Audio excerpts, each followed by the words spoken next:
The market dropped last Friday. Most people have no idea why.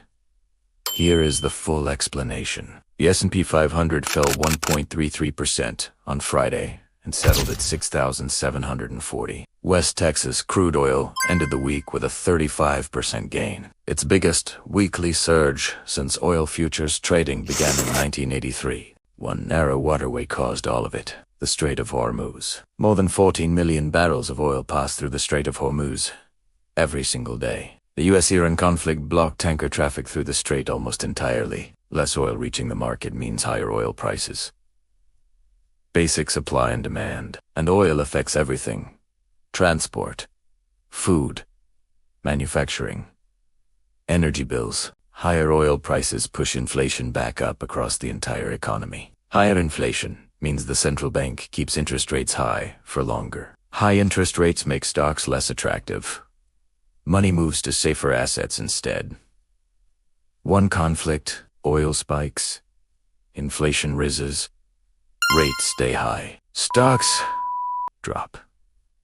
All in 1 week. Oil surged on Friday after President Trump posted on Truth Social that there would be no deal without unconditional surrender from Iran. Markets reacted within seconds of that post going live. Same week, completely different story. Novo Nordisk crashed on failed drug trial results. Goldman Sachs downgraded Novo Nordisk after their next-generation weight loss drug failed to beat a rival in clinical trials. Here is the key lesson. 2 types of news move prices. Macro news, wars, inflation, interest rates, jobs, data, moves the entire market up or down. Company news, earnings, product launches, drug trials, moves one stock up or down. This is exactly why owning an index fund is safer than owning one stock. Novo Nordisk dropped over 20% on bad news. VOO dropped 1.3%. When you own 500 companies, one bad news day cannot sink your portfolio. The worst thing you can do when bad news hits, panic sell. The S&P 500 climbed 17% in 2025 despite tariffs, a government shutdown, and AI fears. Every crash recovered. The move is always the same. Zoom out. Hold your index fund. Ignore the noise. News changes every single day.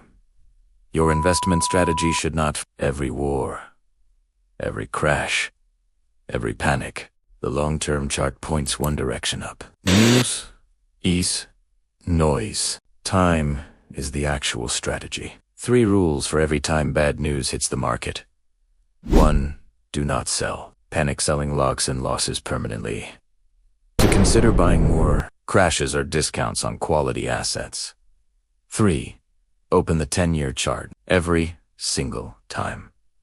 It will calm you down immediately. This is what 10 years of view looks like. Every red week is invisible from here. Save this.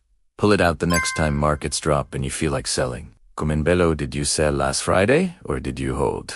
Follow every week I break down exactly what is moving markets and what it means for your portfolio.